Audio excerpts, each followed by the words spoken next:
이 쟁점 법안들이 얼마나 논란이 많고 갈등이 많은 법입니까? 이런 의사일정 저는 협조를 할 수가 없습니다. 더 이상. 가결되었음을 선포합니다.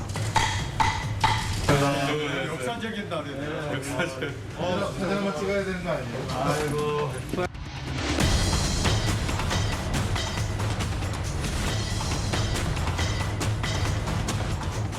무리하게 강행 처리를 시도할 경우 이 토론은 무산되게 되고 전적으로 그 책임은 민주당과 문재인 정부에 귀속되도록 할 것이고 그렇게 국민들에게 알리겠습니다. 특히 생방송 토론 30분 전에 일방적으로 불참을 선언하는 것은 방송 노쇼, 정말 살다가 별 노쇼가 다 등장하고 있습니다. 언론 구제로 소송을 해서 배상을 받는 평균 액수가 500만 원이랍니다. 네. 그럼 이게 변호사비도 안 나와요. 아주 안 좋은 경우는 5배까지 징벌적 손해배상을 하도록 함으로써 피해를 실효성 있게 만들자는 거죠. 추미애 장관과 윤석열 총장 갈등이 있었을 때 그 당시에 검찰 수사관들이 조국 전 장관 집을 압수수색하면서 짜장면을 먹었다. 이렇게 일부 언론이 보도해가지고 그때 생긴 별명이 아직까지 윤석열 총장을 따라다닙니다. 윤짜장이라고. 그럼 5배 보상을 어떻게 합니까? 5번 검찰총장 시켜줄 겁니까?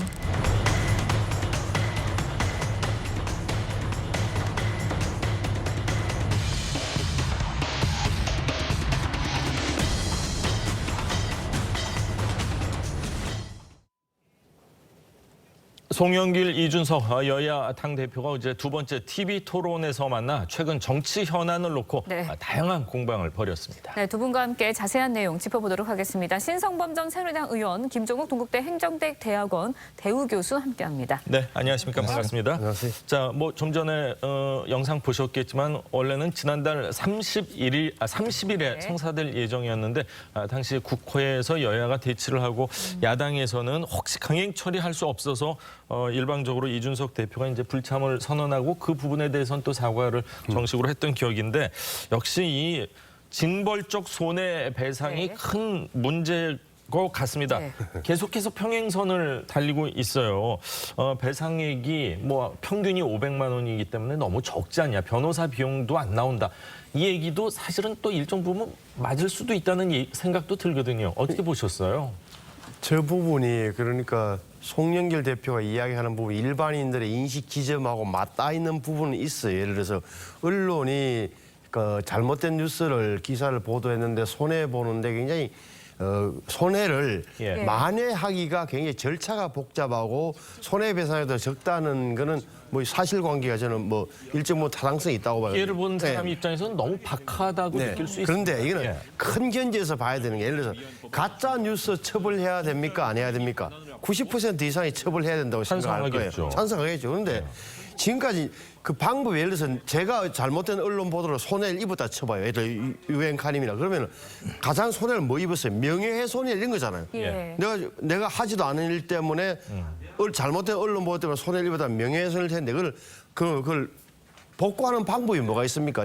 돈으로 이거는 해결하자는 거거든요. 이거는 사실은. 그러니까 돈으로 해결하게 되면 5배 정도의 손해배상을 이렇게 해놓으면은 언론이 함부로 하지 않을 것이라는 대전제를 깔고 있는 거예요.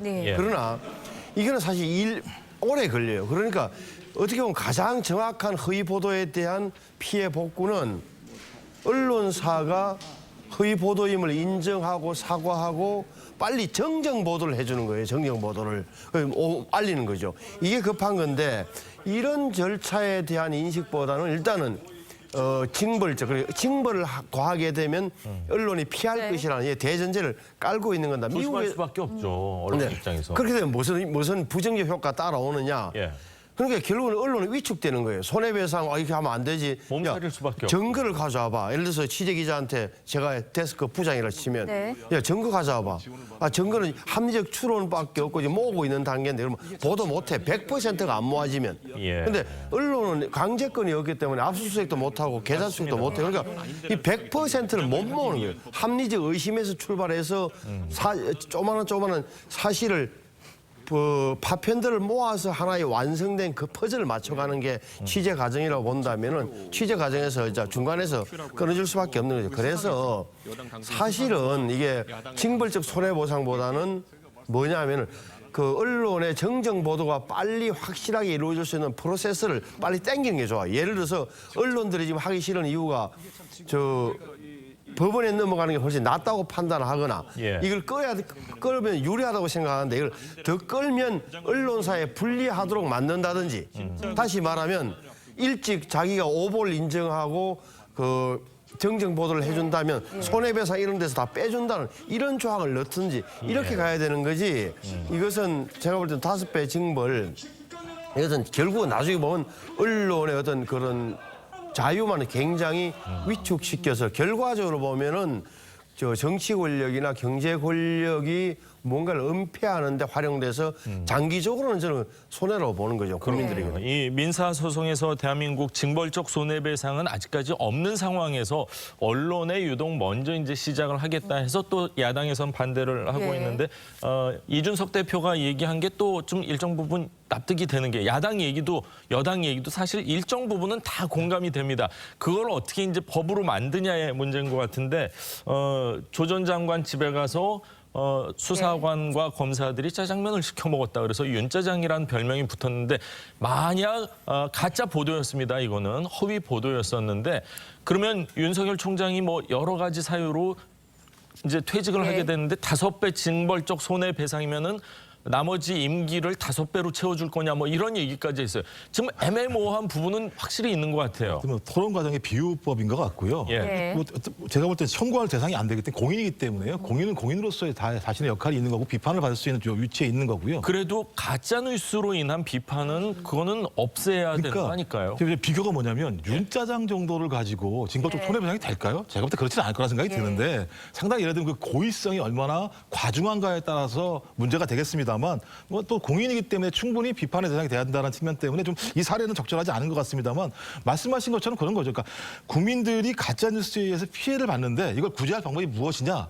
거기에 대해서 민주당은 언론중재법을 개정을 통해서 하자라고 얘기하는 것이고 야당에서는 그렇게 하게 되면 언론에게 재갈을 물리게 하지 말자라고 하는 논쟁이 벌어지고 있는데 핵심적 요체는 뭐냐면 그렇다면 여야 마찬가지입니다만 가짜 뉴스는 생산이 되는 거고 피해를 받는 국민이 있다고 얘기한다면 이 부분을 어떻게 보상할 것인가 문제가 저는 가장 핵심적인 내용인 거라는 생각이 드는데 어제 토론 과정에서 나름대로 좀 대안들이 나온 것 같아요. 하나는 뭐냐면 여야가 제가 볼 땐 절충안을 그러니까 이걸 입법 대안이라고 얘기하는데 뭐 예를 들면 여당에 있는 당대표 송영길 당대표 같은 경우 고의중과실 추정을 뺄 수 있다라고 얘기도 했었고 그다음에 이준석 당대표 같은 경우는 좀 정정보도 같은 경우는 지속적으로 노출하는 방식을 통해서 하자라는 얘기도 했었기 때문에 저는 토론의 성과들이 좀 나오고 있다는 생각이 들고요. 8인 협의체. 또 두 번째는 저는 언론중재법 개정안에 대해서 반대하신다면 야당이든 아니면 언론인이든 스스로 자구책을 내놔야 돼요. 그것도 맞는 게 왜냐하면 이게 나와야지만 언론중재법 개정안을 통과시키지 않아야 될 근거가 생기거든요. 그러니까 대안을 만들지 않으면서 피해를 규제할 방법들에 대한 대책들을 안 내놓는다고 얘기하게 되면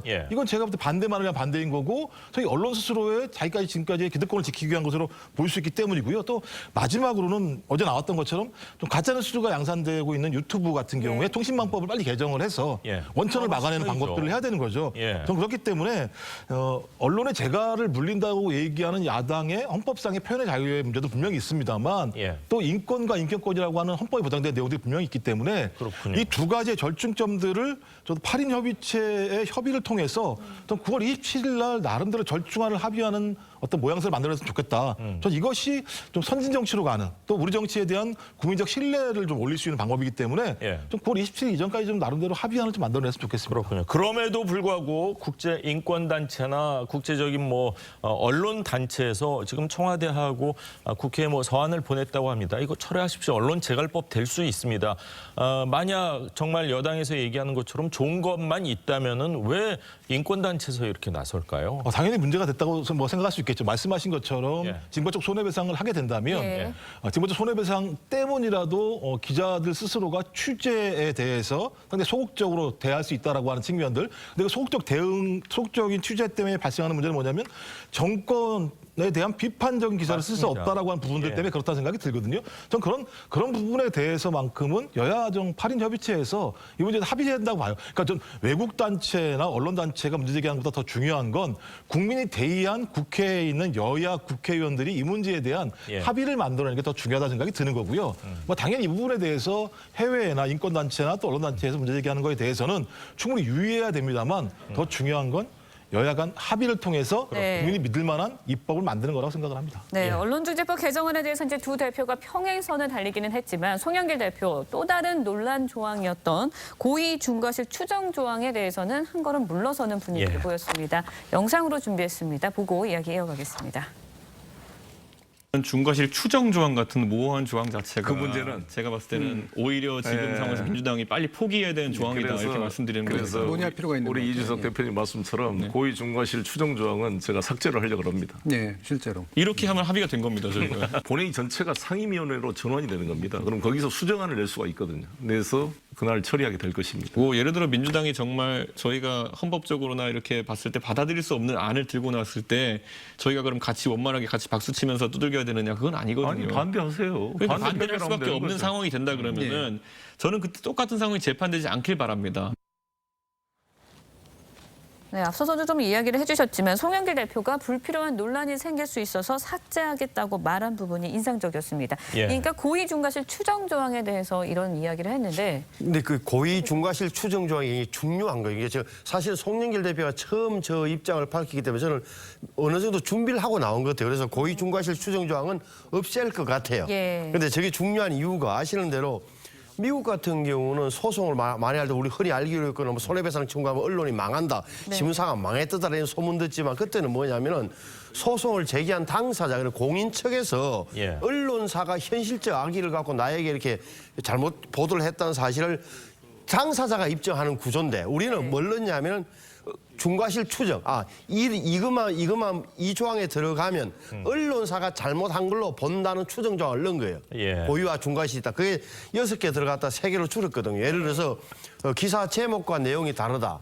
그 사파를 잘못 썼다. 사파 잘못 썼다는 게 그 조국 전 장관의 예. 가족을 연상시 일러스트 때문에 나온 조항이니까 예. 그 3개가 남아있는데 그 3개를 다 없애겠다는 건지 송영길 대표가 일부를 없애겠다니 모르겠어요. 근데 8인 협의체에서 논의를 하겠는데 저거는 진전된 거다. 저렇게 되면 공원 다시 뭐 다른 조항이 예. 남아있는지 모르겠으나 공원 다시 국민의힘으로 넘어오게 될 것 같다. 그렇군요. 이렇게 보여요. 근데 8인 협의체라는 거 자체가 많은 분들이 얘기가 여야 아주 강한 분, 강성인 분들만 모여서 도대체 뭐가 되겠냐 이런 비판도 나오고 있거든요. 현실적으로 좀 뭐라 그럴까 좀 온화한 분이 가면은 협상에서 질 것 같으니까 양당에서 세신 분들만 추천하고 그런 의원들만 모인 거 아닙니까? 근데 뭐 어제 당대표들 얘기를 들어보게 되면 나름대로는 좀 협상이 진전되다는 생각이 좀 들어요. 좀 그렇기 네. 때문에 뭐 아무리 강성이라고 하더라도 국민적인 압력이 있다라고 얘기한다면 거기에 동의할 것일 거라고 생각이 드는 거고요. 그래서 저는 9월 27일까지 최대한 합의 노력을 해야 한다고 생각을 합니다. 하지만 9월 27일이 마지막이다 이렇게 좀 접근하지 않았으면 좋겠어요. 왜냐하면 언론의 자유라고 하는 것이 주로 이제 권력에 대한 감시가 핵심이기 때문에 권력은 권한을 가지고 있지 않습니까? 네. 근데 언론은 없으니까 무제한적인 자유를 줌으로써 정의의 추를 맞추는 거거든요. 전 그런 측면에서 입법이라고 얘기하는 것은 언론 자유의 보조적 측면일 수밖에 없다는 측면에서 네. 소위 입법을 너무 과다하게 얘기할 필요는 없다. 더 중요한 건 국민적 합의인 거고 언론 스스로의 자정이라는 생각이 들기 때문에 최대한 합의를 보되 꼭 9월 27일이라고 못을 박지 않았으면 좋겠다 이런 생각이 듭니다. 그렇군요. 어제 토론 여야 대표 각각 자기들이 주제를 선택을 했습니다. 송영길 대표는요. 이른바 윤 총장을 둘러싼 고발 사주 의혹을 선택을 했는데 어떤 얘기가 나왔는지 들어보시죠. 있을 수 없는 국기문란 행위이고 이 검찰청법 위반뿐만 아니라 모든 아마 검찰청 문을 닫아야 될 정도의 큰 사건이다 이렇게 보여집니다. 검찰이 만듦 이렇게 쓰여 있는 거 아니지 않습니까? 당에서 제가공하고 활용하는 것은 문제가 될 부분이 딱히 없습니다. 갑자기 박지원 원장 사건이 나오면서 우리 이준석 대표께서 까마귀 날자 배가 많이 떨어졌다 이렇게 표현하셨던데 그건 그거고 그 문제와 달리 이것은 제가 이런 표현을 썼는데 범죄 현장을 목격한 사람이 그 신고를 오늘 할 건지 내일 할 건지 고민했다 그래서 왜 오늘 안 하고 내일 했냐 그래서 범죄를 사주한 게 아니잖아요. 국민이면 정당이 그런 것들을 또 협조하고 점검 유착의 한 주체가 되려고 하면요. 4월 3일 말씀하신 시점에 접수됐을 때 얼씨구나 하고 받아가지고 그걸로 고발장 바로 만들어가지고 대검찰청 앞에 가서 들고 이렇게 사진도 찍고 이렇게 해야 선거에 영향을 미치는 행위인 것이지 잘 아시는 것처럼 나중에 그게 8월 달에 실제로 고발이 이루어지지 않았습니까? 네. 선거 저희가 다 깨지고 난 다음에. 자, 검찰의 국기문란이다 이렇게 날을 세웠습니다. 어떻게 들으셨나요? 국기문란이냐 정치 공작이냐 예. 고발 사주냐 제보 사주냐 사실은 이게 좀 뭐 흔히들 언론에서 프레임 싸움이라는 표현을 쓰고 있어서 저는 그 말도 굉장히 좀 싫어하는데 어찌됐건 사실관계가 밝혀져야 된다. 무엇이 밝혀져야 되느냐. 손준성, 김웅, 조성은으로 이어지는 그 루트 가운데 하나는 차단돼 있잖아요. 지금 실선이 아니라 점선처럼 돼 있잖아요. 손준성에서 김웅까지는 손준성이 부인하고 있기 때문에 어찌됐건 뭐 약간 의심은 갑니다만 그렇다면 이것은 손준성이 나온 다음에 따져봐야 될 문제다. 검찰의 감찰 예. 그리고 검찰의 수사, 공수처 수사를 좀 지켜보자고 좀 차분해질 필요가 있어요. 그렇군요. 이 대표는 공익 제보일 수 있다 이런 얘기를 했습니다. 성격이 그렇다 이렇게 얘기를 했는데 그러면서 최강욱 의원 1심 유죄 판결 받지 않느냐 이런 논리를 폈는데 뭐 상식적으로 납득이 되십니까? 저는 좀 제가 또 이것도 일종의 물타기 같다는 느낌이 많이 드는데요. 기본적으로 2020년 4월 3일이나 4월 8일 내 밝혀졌거나 아니면 2021년 9월 달 보도로 밝혀졌거나 핵심은 뭐냐면 현직 검사가 지금 의혹입니다만 예. 야당 정치인에게 고발을 네. 사주를 해서 여권 정치인을 고발하게 한 거 아니겠습니까? 그 의도가? 좀 그렇다면 선거에 영향을 미치려고 하는 측면이 분명히 있기 때문에 저는 이 부분 가지고 이렇게 얘기하는 건 좀 문제가 있다. 제가 볼 때 이런 사실들은 빨리 밝혀져야 이런 일을 하지 않을 거다라고 말씀하시는 게 야당 당대표로서 하실 말씀이라는 생각이 듭니다. 네, 송영길 대표의 고발 사주 의혹 공세에 이준석 대표 정부의 백신 대응 문제로 맞받았습니다. 보고 이야기 이어가겠습니다. 한 1년 정도 전만 시가를 되돌아보시면은 네. 그때 정부가 항체 치료제나 이런 것은 낙관을 했기 때문에 백신 도입에 대해서 더 소극적인 것이 아니었냐라는 일시적인 통제식 방역의 성공 때문에 너무 성급하게 이렇게 갔던 게 아닌가. 백신이 게임 체인저라는 것에 대한 인식이 확고하지 못했던 저희들의 아니함이 있었어요. 여당 의원으로서 지금 그때 당대표는 아니었지만 반성하고 있습니다. 아니 저희는 저 말을 청와대에서 듣고 싶은데 왜 송 대표님이 하시는 겁니까? 아니, 반성할 건 반성해야죠. 그리고 이렇게 여야정 협의체를 통해서 직접 말씀을 해주세요.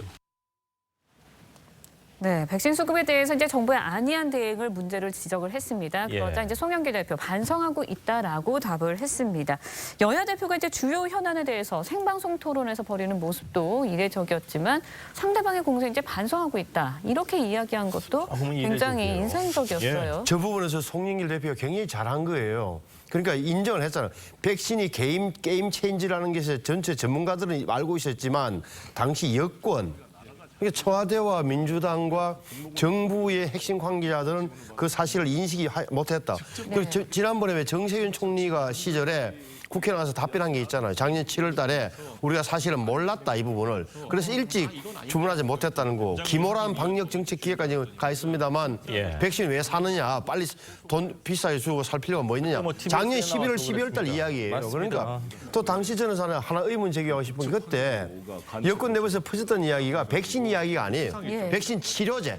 특정 업체의 백신 치료제가 나오기 때문에 우리는 K 방역이 이어서 K 뭐랄까 치료까지 가능하다는 그 허황된 주장과 논리에 빠져 있었다는 점도 분명히 지적돼야 돼요. 그렇군요. 대표들끼리 만나면은 사실 분위기는 좋은 경우가 많아요. 하지만 이게 당내로 갔을 때는 원내대표부터 시작해가지고 강성파에 의해서 후퇴되는 경우가 굉장히 많지 않습니까? 네네. 얼마 전 보도를 보니까 하루에 제일 많이 코로나 백신 접종됐던 게 한 150만 명 정도가 접종을 한 걸로 제가 기억을 하고 있습니다.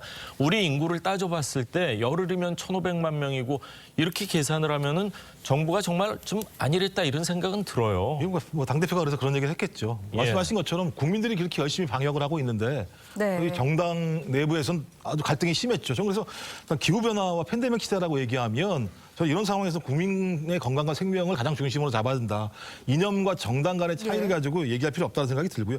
왜냐하면 이게 정쟁 수단이 되게 되면 기본적으로 방역 당국의 신뢰가 저하되게 되는 거고 방역에 구멍이 뚫리거든요. 그럼 결론적으로 피해보는 건 국민이에요. 그리고 또 정부에서도 마찬가지입니다만 야당이 문제 제기하면 귀 기울여야 돼요. 그리고 마지막으로 말씀드리고 싶은 건 백신을 왜 못 구했냐 공격할 수 있습니다. 근데 제가 말씀드리는 건 공격은 좋은데 대안도 같이 얘기해야 돼요. 결론적으로 이렇게 정쟁하다 보면 또 피해가 국민에게 옵니다. 저는 그래서 이제 좀 새로운 시대에 맞게 정당이 이런 문제만큼은 국민의 생명권이라고 하는 부분들을 가장 중심에 놓고 쳐다볼 수 있는 계기가 어제 당대표 토론회였으면 좋겠다는 생각을 하게 됩니다. 그렇군요. 예, 양당의 경선 레이스 본격적으로 가열됐는데 두 대표가 이제 내년 대선에 대해서도 각오를 밝혔습니다. 직접 들어보시죠. 부동산 문제 초기에 최저임금을 급격히 인상시켜서 문제가 됐던 것 우리의 미흡한 점들을 저희가 보완해낼 것입니다. 그리고 이번에 대통령 선거는 문재인 대통령이 다시 출마하는 선거가 아닙니다. 문재인 정부와 강한 차별을 하겠다는 의지로 저희가 받아들여지고요. 문재인 정부의 발전적인 걸 보완해서 나갈 것입니다. 집권 여당이 한 번 더 기회를 주실 거로 저는 믿습니다. 그래서 저는 당연히 그런 정책 전환을 하신다면 환영이고요.